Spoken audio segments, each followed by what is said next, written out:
Ayun mga paps, pa-high tide na ulit. Ayun, doon ako nanguha ng mga shell. Ito yung mga nakuha ko. Ito, ang dami na rin, isang ulaman na rin, oh. Sarap yan, tinola, no? Dami rin eh, oh. Pa-high tide na, hindi ako napagpain, wala akong nahuling isda eh. Sayang. Doon ko nahuli isdang malaki, ayun sa bato na yun.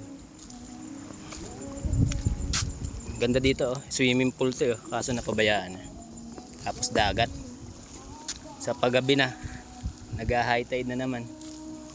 Dapat ngayon ang low tide nito, di ba, paggabi. Kaso baligtad, pa-high tide siya ngayon. Ay, tinakuha natin. Malalaki naman. Sarap yan. Pang ano?